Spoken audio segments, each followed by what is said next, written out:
28th of May, where it was briefed by Tibet Sound Commander Frederick Ashworth from Project Alberta, and the Manhattan Project's scientific advisor Richard C. Tolman.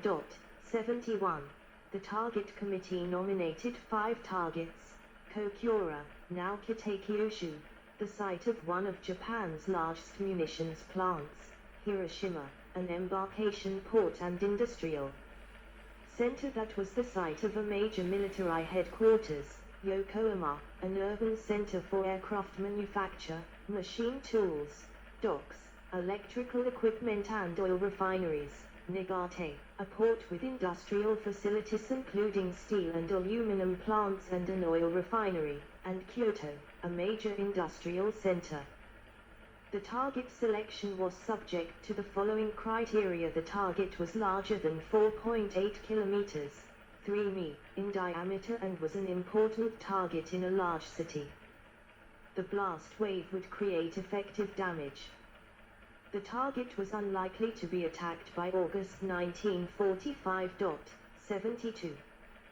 These cities were largely untouched during the nightly bombing raids, and the Army Air Forces agreed to leave them off the target list so accurate assessment of the damage caused by the atomic bombs could be made. Hiroshima was described as an important army depot and port of embarkation in the middle of an urban industrial area. It is a good radar target, and it is such a size that a large part of the city could be intensively damaged. There are adjacent hills which are likely to produce a focusing effect which would considerably increase the blast damage. Due to rivers, it is not a good incendiary target. 72. The Target Committee stated that it was agreed that psychological factors in the target selection were of great importance. 2 aspects of this are: 1. Obtaining the greatest psychological effect against Japan, and 2.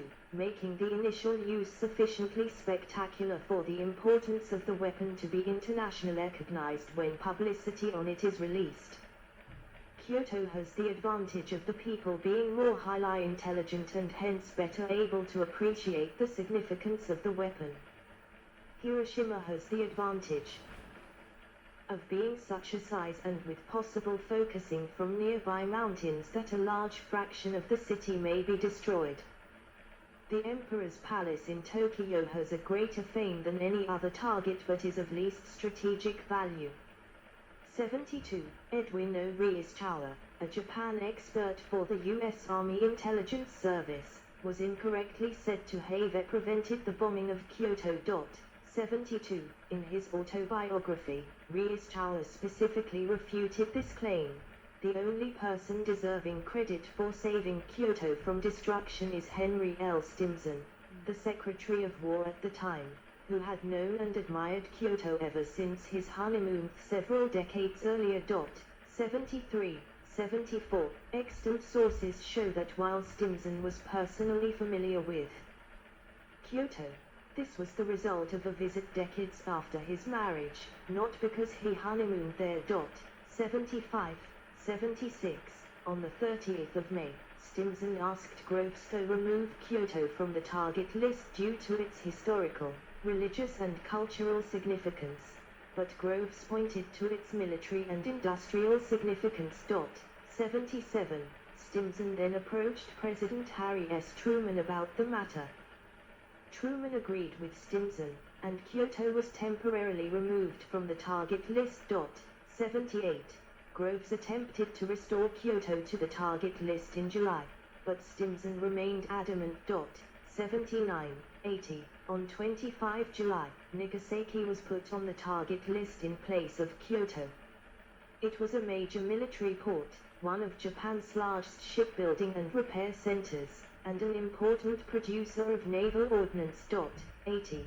Proposed demonstration. In early May 1945, the Interim Committee was created by Stimson at the urging of leaders of the Manhattan Project and with the approval of Truman to advise on matters pertaining to nuclear technology. 81. They agreed that the atomic bomb was to be used, 1. Against Japan at the earliest opportunity, 2. Without special warning, and 83, on a dual target of military installations surrounded by other buildings susceptible to damage. 63. During the meetings on the 31st of May and the 1st of June, scientist Ernest Lawrence had suggested giving the Japanese a non-combat demonstration. 82. Arthur Compton later recalled that it was evident that everyone would suspect trickery. If a bomb were exploded in Japan with previous notice, the Japanese air power was still adequate to give serious interference. An atomic bomb was an intricate device, still in the developmental stage. Its operation would be far from routine. If during the final adjustments of the bomb the Japanese defenders should attack, a faulty move might easily result in some kind of failure. Such an end to an advertised demonstration of power would be much worse than if the attempt had not been made. It was now evident that when the time came for the bombs to be used we should have only one off-tem available, followed afterwards by others at all too long intervals. We could not afford the chance that one of them might be a dud. If the test were made on some neutral territory, it was hard to believe that Japan's determined and fanatical military men would be impressed. If such an open test were made first and failed to bring surrender, the chance would be gone to give a shock of surprise that proved so effective. On the contrary, it would make the Japanese ready to interfere with an atomic attack if they could. Though the possibility of a demonstration that would not destroy human lives was attractive, no one could suggest a way in which it could be made so convincing that it would be likely to stop the war. 83.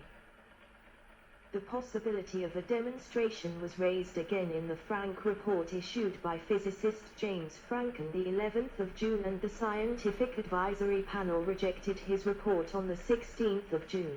Saying that we can propose no technical demonstration likely to bring an end to the war, we see no acceptable alternative to direct military use.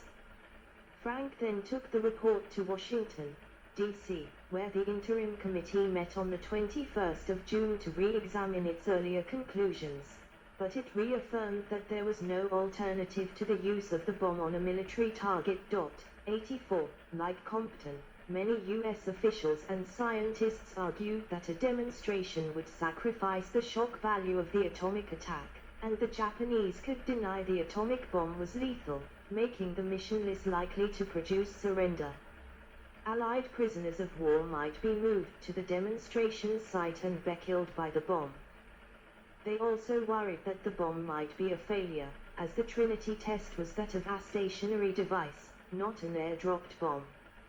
In addition, although more bombs were in production, only 2 would be available at the start of August, and they cost billions of dollars, so using one for a demonstration would be expensive. 85. 86. Leaflets. Leaflets showing B-29s dropping bombs. There are 12 circles with 12 Japanese cities named in Japanese writing. Various leaflets were dropped on Japan listing cities targeted for destruction by firebombing. The other side stated that other cities may be targeted. 87. For several months, the U.S. had warned civilians of potential air raids by dropping more than 63 million leaflets across Japan. Many Japanese cities suffered terrible damage from aerial bombings. Some were as much as 97% destroyed. Name thought that leaflets would increase the psychological impact of bombing, and reduce the international stigma of area bombing cities. Even with warnings, Japanese opposition to the war remained ineffective. In general, the Japanese regarded the leaflet messages as truthful, with many Japanese choosing to leave major cities.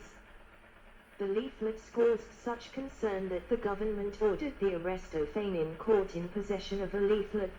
87. 88.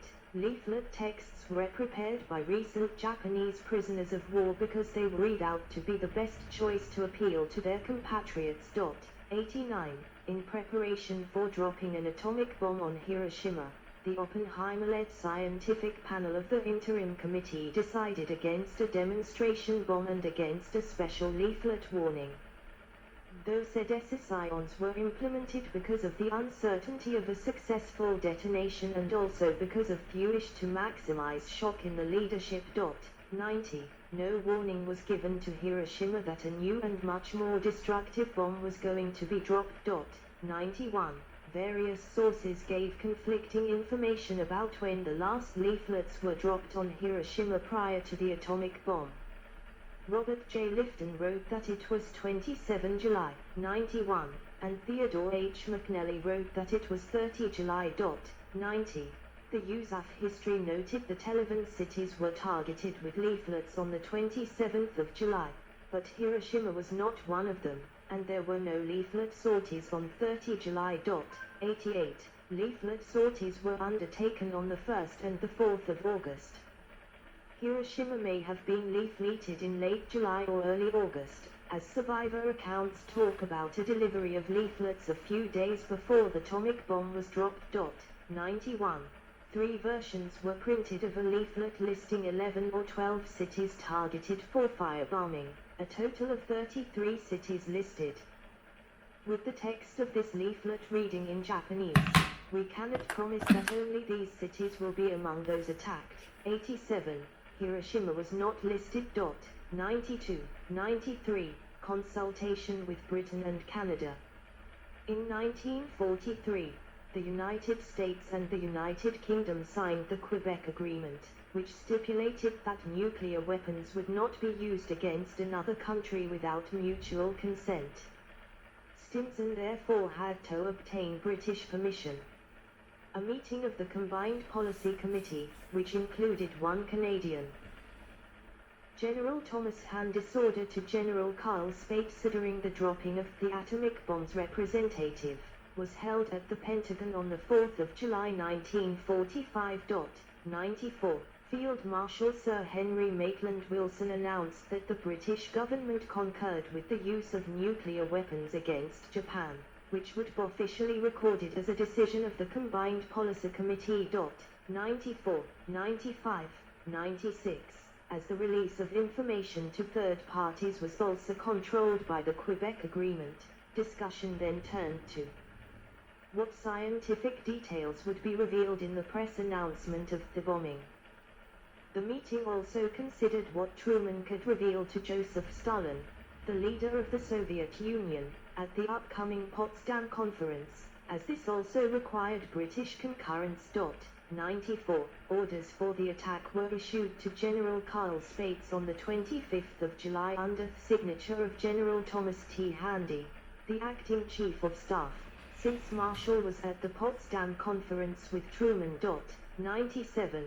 It read the 509th Composite Group, 20th Air Force will deliver its first special bomb as soon as weather will permit visual bombing after about the 3rd of August, 1945 on none of the targets, Hiroshima, Kokura, Nagate and Nagasaki. To carry military and civilian scientific personnel from the War Department to observe and record the effects of the explosion of the bomb. Additional aircraft will accompany the airplane carrying the bomb. The observing planes will stay several miles distant from the point of impact of the bomb. Additional bombs will be delivered on the above targets as soon as made ready by the project staff. Further instructions will be issued concerning targets other than those listed above. 98. That day, Truman noted in his diary that this weapon is to be used against Japan between now and the 10th of August. I have told the Sec of War, Mr. Stimson, to use it so that military objectives and soldiers and sailors are the target and not women and children. Even if the Japs are savages, ruthless, merciless and fanatic, we as leader of the world for the common welfare cannot drop that terrible bomb on the old capital, Kyoto, or the new, Tokyo. He and I are in accord. The target will be a purely military one. 99. Potsdam Declaration. The 16th of July success of the Trinity test in the New Mexico desert exceeded expectations. 100. On 26 July Allied leaders issued the Potsdam Declaration, which outlined the terms of surrender for Japan. The declaration was presented as an ultimatum and stated that without a surrender, the Allies would attack Japan, resulting in the inevitable and complete destruction of the Japanese armed forces and just as inevitably the utter devastation of the Japanese homeland. The atomic bomb was not mentioned in the Communique. 101. On the 28th of July, Japanese papers reported that the declaration had been rejected by the Japanese government. That afternoon, Prime Minister Kanta Suzuki declared at a press conference that the Potsdam Declaration was